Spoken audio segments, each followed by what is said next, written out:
এই দেখেন জাকির চেয়ারম্যানের অনৈতিক কর্মকাণ্ড, একজনের দোকান এসে ভাঙচুর করছে। আবারও আলোচনায় এসেছেন রায়পুর ইউনিয়ন পরিষদের চেয়ারম্যান জাকির হোসেন। সম্প্রতি একটি ফার্নিচারের দোকানে মেশিনের শব্দ তার কানে যাওয়ায় তিনি দোকানদারকে মারধর ও দোকান ভাঙচুর করার অভিযোগ উঠেছে তার বিরুদ্ধে। দেখেন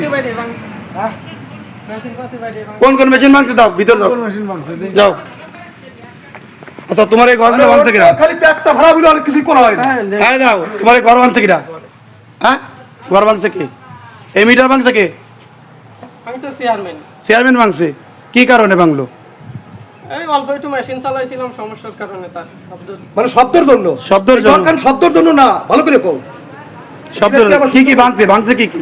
ভাঙছে মেশিন বাইরেছে, কারেন্টের বোর্ড, কাটআউট বাইরে ভাঙছে, আমার গায়ে হাত দিয়েছে। তোমার মারছেও? মারছে কে তাহলে? কে মারছে? মারছে চেয়ারম্যান। চেয়ারম্যান নিজেই মারছে? অন্য কোন লোক ছিল? কোন চেয়ারম্যান? জাকির মিয়া। জাকির চেয়ারম্যান মারছে?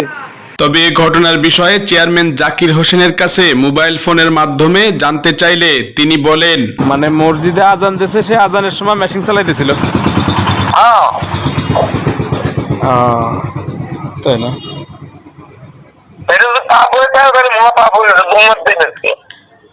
না, আমি সব দোকানদার রিসেট করে দিচ্ছি।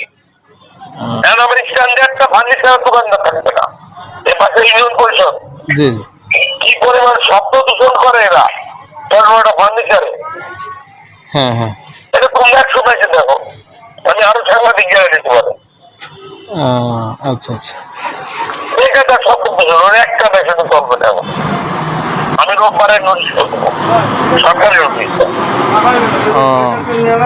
বললো যেমন তারা ফার্নিচার দোকান চালাতে পারে কিন্তু মেশিন চালাতে পারবে না।